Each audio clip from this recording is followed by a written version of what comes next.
Hello students, welcome back to Bosco campus session. In the previous sessions we were discussing about methods and techniques of learning business information. So now we are moving on to the next topic, that is methods and techniques of collecting business information.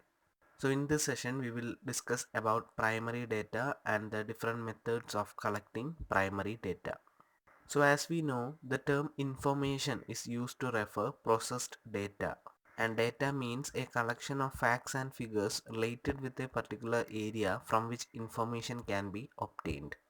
So ഒരു particular ഏരിയയെ relate ചെയ്തിട്ടുള്ള ചില ഫാക്ട്സും ഫിഗേഴ്സിനെയാണ് നമ്മൾ data എന്ന് പറയുന്നത്.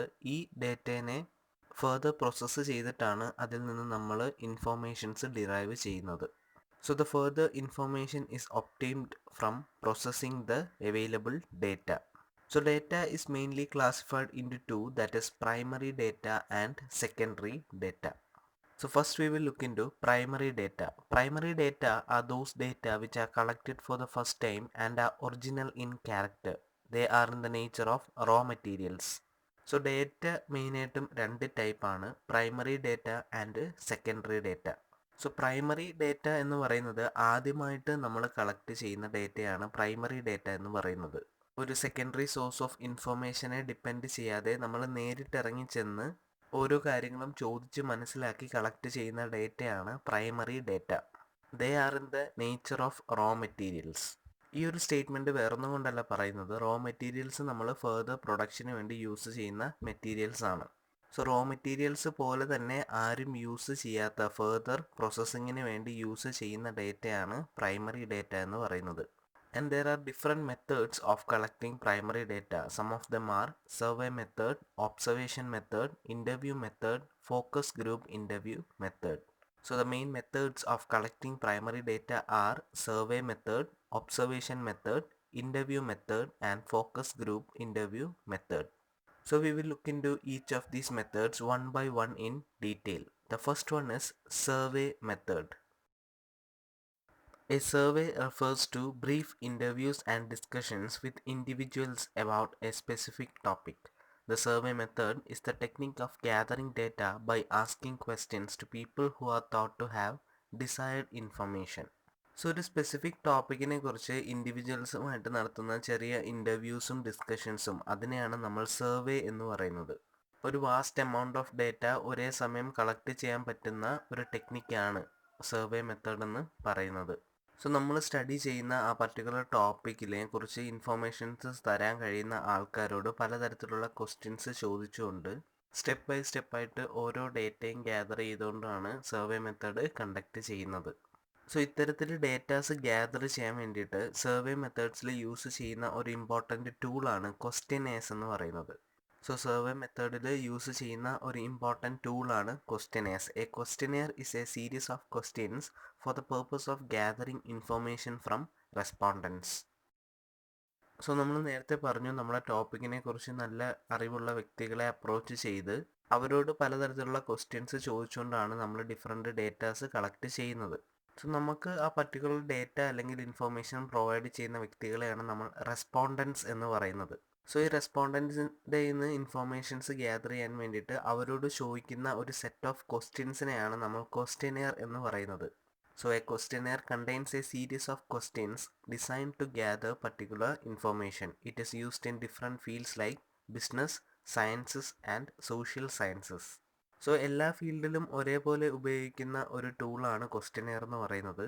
So questionnaire simply എന്ന് പറയുന്നത് ഒരു പേപ്പറാണ്, ഒരു പേപ്പർ ഫോമിലുള്ള ഒരു സെറ്റ് ഓഫ് ക്വസ്റ്റ്യൻസ് ആണ്. അതിൽ പലതരം ക്വസ്റ്റ്യൻസ് ഉണ്ടാവും. അതായത് ഓപ്പൺ എൻഡഡ് ക്വസ്റ്റ്യൻസ് ഉണ്ടാവും, യെസ് ഓർ നോ ക്വസ്റ്റ്യൻസ് ഉണ്ടാവും, ഡ്രോപ്പ് ഡൗൺ ക്വസ്റ്റ്യൻസ് ഉണ്ടാവും, മൾട്ടിപ്പിൾ ചോയ്സ് ക്വസ്റ്റ്യൻസ്, അതുപോലെ തന്നെ ചില കേസസിൽ ഡിസ്ക്രിപ്റ്റീവ് ക്വസ്റ്റ്യൻസും കൊടുക്കാറുണ്ട്. മോസ്റ്റ് കേസസിലും ഫീഡ്ബാക്സ് കളക്ട് ചെയ്യാൻ വേണ്ടിയിട്ട് ലാസ്റ്റ് ഒരു ക്വസ്റ്റ്യൻ ആയിരിക്കും ഡിസ്ക്രിപ്റ്റീവ് ആയിട്ട് ക്വസ്റ്റ്യനെയറിൽ കൊടുക്കുന്നത്. എല്ലാവരും വളരെ ഫെമിലിയർ ആയിട്ടുള്ളൊരു വേർഡാണ് ക്വസ്റ്റ്യനെയർ എന്ന് പറയുന്നത്. ഇപ്പോൾ ഈ ഓൺലൈൻ കാലഘട്ടത്തിൽ ഇപ്പോൾ അവൈലബിൾ ആവുന്നത് ഗൂഗിൾ ഫോംസ് എന്ന പേരിലാണ്.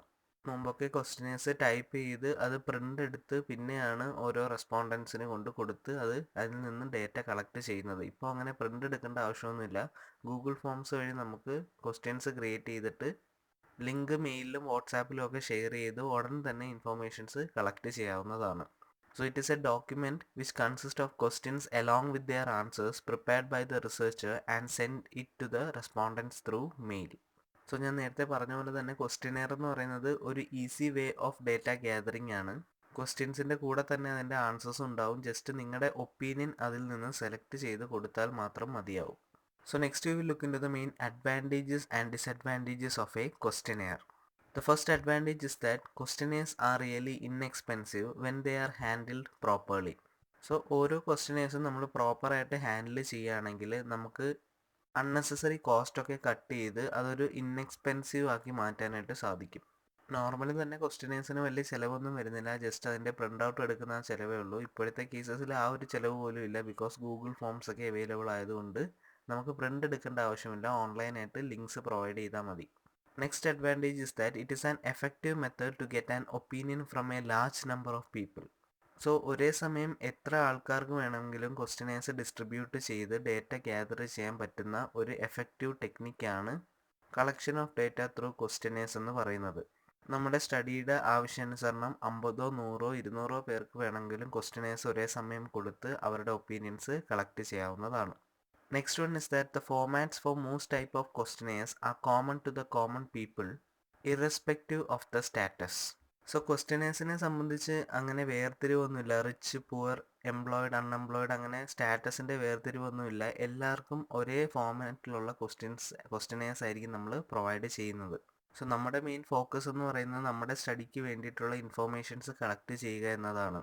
സോ ആ ഇൻഫോർമേഷൻസ് പ്രൊവൈഡ് ചെയ്യാൻ പറ്റുന്ന ആൾക്കാരിലേക്ക് ആ ക്വസ്റ്റ്യനെയർ എത്തിച്ച് ഡേറ്റ ഗ്യാദർ ചെയ്യുക, അതാണ് നമ്മുടെ ബേസിക് ഒബ്ജക്റ്റീവ് എന്ന് പറയുന്നത്. സോ അത് ആര് തന്നെ ഫില്ല് ചെയ്താലും നമുക്ക് ഡേറ്റ കളക്ട് ചെയ്താൽ മാത്രം മതി.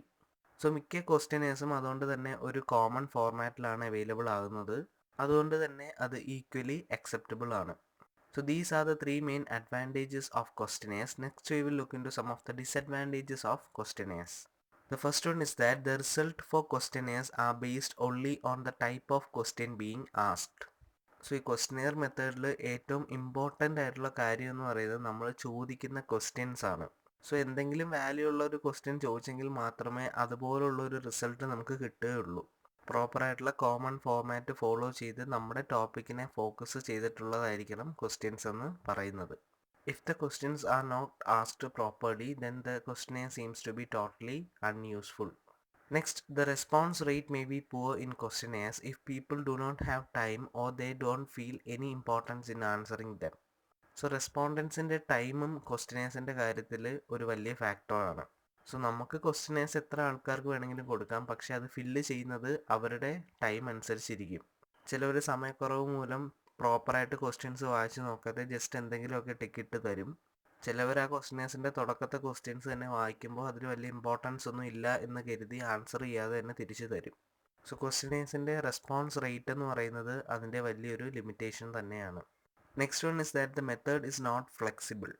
ഫ്ലെക്സിബിൾ അല്ല എന്ന് പറയുന്നത് വേറൊന്നും കൊണ്ടല്ല, ഓൾ ക്വസ്റ്റ്യൻസ് നമ്മൾ ടൈപ്പ് ചെയ്ത് കഴിഞ്ഞ് അല്ലെങ്കിൽ ആ ക്വസ്റ്റ്യൻസ് ഒരു ക്വസ്റ്റ്യനെയറിൽ നമ്മൾ പ്രൊവൈഡ് ചെയ്ത് കഴിഞ്ഞാൽ പെട്ടെന്ന് നമുക്ക് ആ ക്വസ്റ്റ്യൻസ് മാറ്റാൻ പറ്റില്ല. ഇപ്പോൾ 100 പേരാണ് നമ്മുടെ റെസ്പോണ്ടൻസ് എങ്കിൽ ആ 100 പേർക്ക് നമ്മൾ ഒരേപോലുള്ള ക്വസ്റ്റ്യൻസ് ആയിരിക്കും പ്രൊവൈഡ് ചെയ്യുന്നത്. അതിലൊരു മാറ്റവും പെട്ടെന്ന് വരുത്താനായിട്ട് സാധിക്കില്ല. And the last point is that the success of this method fully depends upon the corporation of the respondents. So ഇത് നമ്മൾ പറഞ്ഞ സെക്കൻഡ് പോയിന്റിൻ്റെ സിമിലർ ആയിട്ടുള്ളൊരു പോയിന്റാണ്. റെസ്പോണ്ടൻസിൻ്റെ കോപ്പറേഷൻ പോലെയാണ് ഏതൊരു ക്വസ്റ്റ്യനെയറിൻ്റെയും സക്സസ് എന്ന് പറയുന്നത്.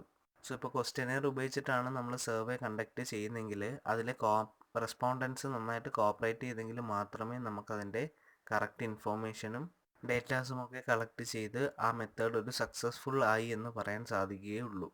So these are the main advantages and disadvantages of using questionnaires. So as we know, questionnaire is a tool used to gather the data under survey method. Survey മെത്തേഡിൽ data gather ചെയ്യാൻ വേണ്ടിയിട്ട് use ചെയ്യുന്ന ഒരു simple ടൂളാണ് questionnaire എന്ന് പറയുന്നത്. So നമ്മുടെ ഇവിടുത്തെ മെയിൻ മെത്തേഡ് എന്ന് പറയുന്നത് സർവേ മെത്തേഡാണ്. So we will look into some of the advantages and disadvantages of surveys. The first advantage is that it has high representativeness. So ഒരു സർവേ കണ്ടക്ട് ചെയ്യുമ്പോൾ അതൊരു ലാർജ് പോപ്പുലേഷനെയാണ് റെപ്രസെൻറ്റ് ചെയ്യുന്നത്. നമ്മൾ നേരത്തെ പറഞ്ഞൊരു കാര്യമാണ് ക്വസ്റ്റ്യനെയർസ് ഒക്കെ യൂസ് ചെയ്ത് ഒരേ സമയം എത്ര ആൾക്കാരിൽ നിന്ന് വേണമെങ്കിലും നമുക്ക് ഡേറ്റ ഗ്യാദർ ചെയ്യാവുന്നതാണ്. സോ സർവേസിൻ്റെ ഒരു ബെസ്റ്റ് അഡ്വാൻറ്റേജ് അത് തന്നെയാണ്. ഒരു ലാർജ് പോപ്പുലേഷൻ്റെ റെപ്രസെൻറ്റേറ്റീവ്നെസ് ആണ് ഒരു സർവേ കണ്ടക്ട് ചെയ്യുന്ന വഴി നമുക്ക് ലഭിക്കുന്നത്. Next is low cost. Most economical way of collecting primary ഡേറ്റയാണ് കണ്ടക്ടിങ് സർവേസ് എന്ന് പറയുന്നത്. ബിക്കോസ് അതിന് ഒരു തരത്തിലുള്ള എക്സ്ട്രാ കോസ്റ്റ് ആവുന്നില്ല. ജസ്റ്റ് ആ ക്വസ്റ്റ്യൻസ് ഒന്ന് ടൈപ്പ് ചെയ്ത് അതിൻ്റെ പ്രിൻ്റ് ഔട്ട് എടുക്കുന്നതിൻ്റെ ആ കോസ്റ്റ് മാത്രമേ ആവുന്നുള്ളൂ. Next is convenient data gathering. So നമ്മുടെ പോപ്പുലേഷൻ കുറച്ചും കൂടി ലാർജർ ആക്കണമെങ്കിൽ നമുക്ക് കുറച്ചും കൂടി വൈഡ് ഏരിയ സെലക്ട് ചെയ്യേണ്ടതായിട്ടുണ്ട്. സോ നമ്മുടെ ആ പർട്ടിക്കുലർ ഏരിയയിൽ തന്നെ നിൽക്കാതെ പല സ്ഥലങ്ങളിലുള്ള ആൾക്കാരുടെ ഒപ്പീനിയൻസ് നമുക്ക് ഈസി ആയിട്ട് കളക്ട് ചെയ്യാനായിട്ട് സാധിക്കും. ഇപ്പോൾ ഓൺലൈനായിട്ടും സർവേസ് കണ്ടക്ട് ചെയ്യാറുണ്ട്, ഓൺലൈനായിട്ട് ക്വസ്റ്റ്യൻസ് പ്രൊവൈഡ് ചെയ്യാറുണ്ട്. നമ്മൾ നേരത്തെ പറഞ്ഞ പോലെ ഗൂഗിൾ ഫോംസ് വഴി നമ്മൾ ക്വസ്റ്റ്യൻസ് ക്രിയേറ്റ് ചെയ്ത് ഓൺലൈൻ ലിങ്ക്സ് ഒക്കെ മെയിലിലും വാട്സാപ്പ് വഴിയൊക്കെ സെൻഡ് ചെയ്ത് കൊടുക്കാറുണ്ട്. സോ വളരെ കൺവീനിയൻ്റ് ആയിട്ടുള്ള ഒരു ഡേറ്റ ഗ്യാതറിംഗ് മെത്തേഡാണ് സർവേസ് എന്ന് പറയുന്നത്. Next is it has good statistical significance. So large പോപ്പുലേഷനിൽ ഫോക്കസ് ചെയ്യുന്നത് കൊണ്ട് തന്നെ നമുക്ക് ഒത്തിരി റിസൾട്ട്സ് കിട്ടും. ഈ റിസൾട്ട്സ് എല്ലാം വെച്ചിട്ട് നമുക്ക് നല്ലൊരു സ്റ്റാറ്റിസ്റ്റിക്കൽ ഔട്ട്പുട്ട് ക്രിയേറ്റ് ചെയ്യാനായിട്ട് സാധിക്കും. Next is precise result. So ഈ എല്ലാ പോയിൻറ്റ്സും പോപ്പുലേഷനെ ബേസ് ചെയ്തിരിക്കുകയാണ്. പോപ്പുലേഷൻ എന്നിവിടെ ഉദ്ദേശിക്കുന്നത് വേറൊന്നും കൊണ്ടല്ല, നമ്മുടെ ക്വസ്റ്റ്യൻസിനോട് റെസ്പോണ്ട് ചെയ്യുന്ന ആ ലാർജ് എമൗണ്ട് ഓഫ് റെസ്പോണ്ടൻസിനെയാണ് നമ്മൾ പോപ്പുലേഷൻ എന്ന് പറയുന്നത്. ചില കേസസിൽ ഒത്തിരി പോപ്പുലേഷൻ വരുവാണെങ്കിൽ അനലൈസിങ് ഒക്കെ പാടാണ്. സോ അതിൽ നിന്നും കുറച്ച് സാമ്പിൾസ് എടുത്തിട്ടായിരിക്കും നമ്മൾ പിന്നീട് അനലൈസിങ് ഒക്കെ നടത്താറ്. സോ ഇപ്പോൾ ഒരു എക്സാമ്പിൾ പറയുകയാണെങ്കിൽ customer satisfaction of mobile phones അല്ലെങ്കിൽ ഒരു പർട്ടിക്കുലർ ബ്രാൻഡിൻ്റെ customer satisfaction in Kollam district ആണ് നമ്മൾ സ്റ്റഡി ചെയ്യുന്നതെങ്കിൽ ആ കൊല്ലം ആണ് നമ്മുടെ പോപ്പുലേഷൻ എന്ന് പറയുന്നത്. കൊല്ലം ഡിസ്ട്രിക്റ്റിൽ മൊബൈൽ ഫോൺസ് യൂസ് ചെയ്യുന്ന ആൾക്കാർ അവരാണ് നമ്മുടെ സാമ്പിൾസ് എന്ന് പറയുന്നത്. ഇവിടെ പ്രിസൈസ് റിസൾട്ട്സ് എന്ന് ഉദ്ദേശിക്കുന്നത് വേറൊന്നുമല്ല, പോപ്പുലേഷൻ്റെ എമൗണ്ട് വലുതാവുന്നത് തോറും നമ്മൾ നടത്തുന്ന അനാലിസിസും വളരെ കെയർഫുൾ ആയിരിക്കും. എല്ലാ ഡേറ്റാസും നന്നായിട്ട് സ്ക്രൂട്ടനൈസ് ചെയ്ത് വളരെ കറക്റ്റും അക്യുറേറ്റുമായിട്ടുള്ള റിസൾട്ട്സ് ആയിരിക്കും നമ്മൾ അതിൽ നിന്ന് ഡിറൈവ് ചെയ്യുന്നത്. So these are some of the main advantages of surveys. Next we will look into some of the disadvantages of surveys. First of all, it has inflexible design. ഇത് നമ്മൾ ക്വസ്റ്റ്യൻസിൻ്റെ കേസിലും പറഞ്ഞ കാര്യമാണ്. ഇൻഫ്ലെക്സിബിൾ ആണ്, അതായത് നമുക്ക് പെട്ടെന്ന് ക്വസ്റ്റ്യൻസ് ഒന്നും മാറ്റാൻ സാധിക്കില്ല. ഒരാൾക്കോ രണ്ടു പേർക്കോ അല്ല നമ്മൾ ഈ ക്വസ്റ്റ്യനെയർ പ്രൊവൈഡ് ചെയ്യുന്നത്, നമ്മളൊരു ഹ്യൂജ് എമൗണ്ട് ഓഫ് ആൾക്കാർക്കാണ് ഇത് പ്രൊവൈഡ് ചെയ്യുന്നത്. സോ പെട്ടെന്നൊരു മാറ്റം കൊണ്ടുവരാനായിട്ട് നമുക്ക് സാധിക്കില്ല. അതുകൊണ്ട് തന്നെ ഇതൊരു ഇൻഫ്ലെക്സിബിൾ ഡിസൈൻ എന്ന് പറയുന്നത്. Next it is not ideal for controversial issues. So ഭയങ്കര കോൺട്രവേഴ്ഷ്യൽ ആയിട്ടുള്ള ഇഷ്യൂസിന് യൂസ് ചെയ്യാൻ പറ്റുന്ന ഒരു മെത്തേഡല്ല സർവേസ് എന്ന് പറയുന്നത്. ബിക്കോസ് നമ്മൾ നേരത്തെ പറഞ്ഞ പോലെ തന്നെ സമയക്കുറവ് ഉണ്ടോ അല്ലെങ്കിൽ ആ ഒരു ക്വസ്റ്റ്യൻ ആൻസർ ചെയ്യാനുള്ള താല്പര്യക്കുറവുണ്ടോ മിക്കവരും ആ ക്വസ്റ്റ്യൻസ് ഒന്നും അറ്റൻഡ് ചെയ്യാറില്ല. സോ അതുകൊണ്ട് തന്നെ വളരെ ഇമ്പോർട്ടൻ്റ് ആയിട്ടെന്ന് തോന്നുന്ന ഇഷ്യൂസിന് പെട്ടെന്ന് യൂസ് ചെയ്യാൻ പറ്റുന്ന ഒരു മെത്തേഡല്ല സർവേസ് എന്ന് പറയുന്നത്. Next is possible inappropriateness of questions. ചില കേസസിൽ ചില റിസർച്ചേഴ്സ് എടുക്കുന്ന ടോപ്പിക് എന്ന് പറയുന്നത് വളരെ ചെറുതായിരിക്കും. സോ ആ കേസിൽ അതിനെപ്പറ്റി ചോദിക്കാവുന്ന ക്വസ്റ്റ്യൻസിൻ്റെ എമൗണ്ടും വളരെയധികം ലിമിറ്റഡ് ആയിരിക്കും. സോ ഇവരെന്താണ് ക്വസ്റ്റ്യൻസിൻ്റെ എണ്ണം കൂട്ടാൻ വേണ്ടിയിട്ട് ആവശ്യമില്ലാത്ത കുറേ ക്വസ്റ്റ്യൻസ് അതിൽ ഇൻക്ലൂഡ് ചെയ്യും. ഇത് ടോട്ടലി ആ ക്വസ്റ്റ്യനെയറിൻ്റെ ക്വാളിറ്റിയാണ് കളയുന്നത്. So the adding of inappropriate question is another major disadvantage of surveys. And the last disadvantage is that it is time consuming. So ഈ സർവേ മെത്തേഡിൻ്റെ പ്രോസസ്സ് എന്ന് പറയുന്നത് ജസ്റ്റ് ഡേറ്റ കളക്ട് ചെയ്താൽ മാത്രം പോരാ, അത് പിന്നീട് അനലൈസ് ചെയ്ത് അതിൻ്റെ പ്രോപ്പർ കണ്ടക്ട് ഫോമിലേക്കാക്കി മാറ്റണം. സോ ഇതെന്ന് പറയുന്നത് കുറച്ച് ടീഡിയസ് ആയിട്ടുള്ളൊരു പ്രോസസ്സാണ്, അതുകൊണ്ട് തന്നെ ടൈം കൺസ്യൂമിങ്ങും ആണ്. ഈസി ആയിട്ട് ഒത്തിരി ആൾക്കാരിൽ നിന്നും നമുക്ക് ഡേറ്റാസ് കളക്ട് ചെയ്യാൻ പറ്റും, പക്ഷേ ഈ ഡേറ്റാസ് എല്ലാം തന്നെ പിന്നീട് ഇരുന്ന് അനലൈസ് ചെയ്ത് ഒരു പ്രോപ്പർ ഫോമാറ്റിലേക്കാക്കി മാറ്റണം. So time consuming is another major limitations of survey method. So these are the main advantages and disadvantages of surveys. So in this session we discussed about primary data, the first method of collecting primary data, that is survey method, and an important tool used in survey method, that is questionnaire. We also discussed the various advantages and disadvantages of questionnaires as well as survey method. Hope all are clear with the topic. Thank you.